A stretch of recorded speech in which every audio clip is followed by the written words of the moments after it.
Welcome once again to what we called our technical insight evening. We thought it was a bit more exciting than calling it a lecture. We are enormously privileged again to a third opportunity to have a fellow member here to talk tonight, Karl Ludvigsen. He's wowed us with banjo, he excited us with Porter. Tonight he's going to explain everything you ever needed to know about BRM and the BRM V16. Karl, for those of you who don't know, has had a huge career in the motor industry with Ford in Europe, phenomenally knowledgeable.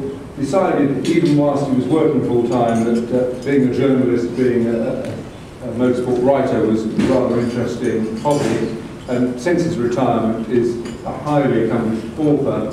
We were talking over dinner about what he's been doing this year, and he said, if you get a chance to drive this new Audi, it really is good. And I said, well, I'm a Porsche owner, and he said, no, it really is good. So, anyway, without more ado, just before Karl starts, we've just got a little bit of soundtrack to put you in the mood. So, Maestro, please.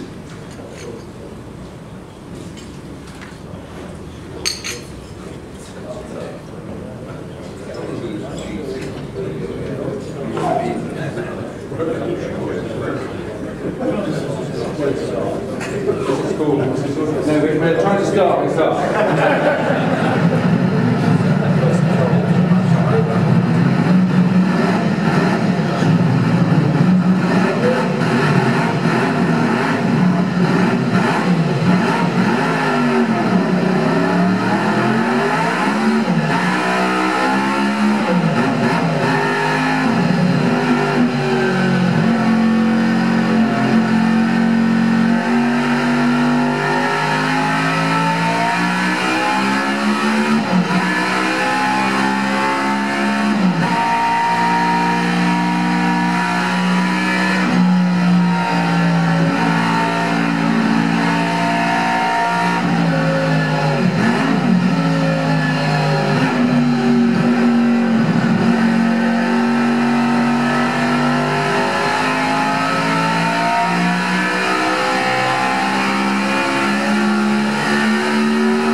Well, I think you'll be able to, I hope, do first. Sorry.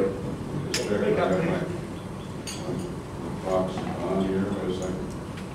How's that? Is that better? That better? Okay. Bit more. Bit more. Okay. Bit more. A bit more? It'll be up to the chaps who organize the volume here, I hope, anyway. But that's, that you've seen the car downstairs, and now you've heard the original BRM, and that's our subject for tonight. BRM, of course, stands for British Racing Motor.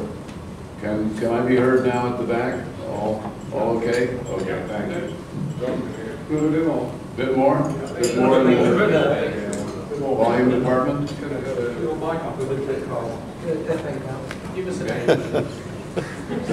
can't have it much higher than I've got at the moment. Okay, should we try the rostrum mic instead? Right. Let's try the rostrum mic.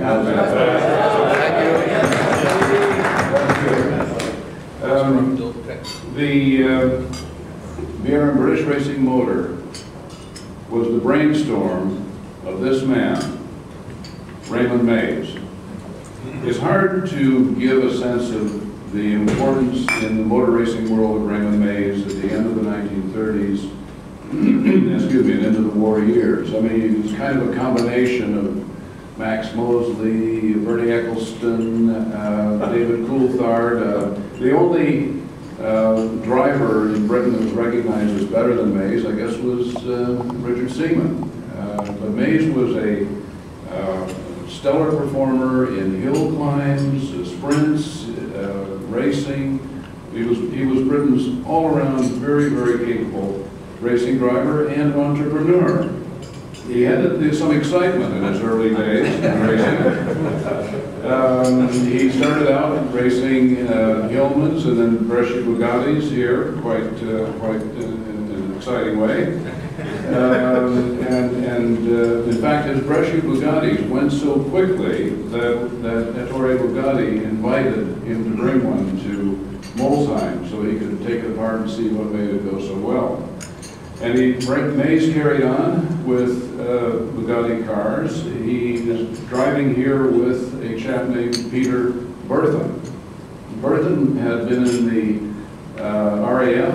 He was very interested in technical matters. He wasn't a trained engineer, but he was knowledgeable about engineering and technical projects, and he would play quite a part in Mays' future in the motor world. And here Mays and Berthon sort of perching on the rear wheel, Mays behind the engine are working on the Vauxhall Villiers. This was a supercharged version of an early 1920s Vauxhall that they converted into a sprint car to compete in the Shelsley hill climb, other hill climbs, and did so very, very successfully. Excuse me. Mays in the 1930s was one of the moving forces behind the creation of the ERA, English Racing Automobiles, backed by Humphrey Cook, an independently wealthy chap. And the ERA was built as a voiturette to compete in the sort of 1.5 liter category, the lesser category in relation to the Grand Prix class of racing. And they did so very successfully. Through the 1930s, the ERAs competed against Maseratis. Toward the end of the period, Alfa came in, but the ERA did a very, very, very good job. And in fact, just before the war, ERA introduced this E-Type model. Mays is testing it here at Brooklands. And a very, very purposeful looking racing car it was. ERA, Humphrey Cook wound down the ERA just before the war, really just for business reasons. And ERA, the E-Type never really had a chance to show what it could do. But during the war, Mays and Berthon started thinking about, well, what's going to happen after this conflict? What are we going to be doing in motorsport? And they had seen what the Germans had done, and the Italians, indeed, before the war in promoting their national industries and their competence through motorsport. And Mays conceived the idea of a nationally backed racing car. And he was ready in March of 1945. At that time, it was pretty clear that the war was more or less won. And he sent letters to leading British motor industry industrialists, suggesting in a very Churchillian and competent way that it would be a good thing if Britain's motor industry would band together to fund and support the creation of a racing team that would tell abroad the story of Britain's capability in engineering. And he sent this letter, as I say, in March of 45 to a number of industrialists. He got a positive response from Alfred Owen of Rubery Owen, and Alfred's on the left here next to Mays.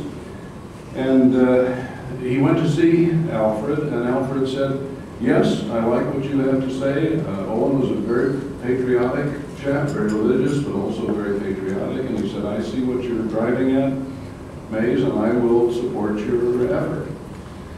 And his next appointment on the same day was with Oliver Lucas. And Oliver's on the left here, a colleague of Lucas. And Owen had the kind thought of calling ahead to Oliver Lucas, saying, this chap Mays has been to see me, and I think he's onto something quite good.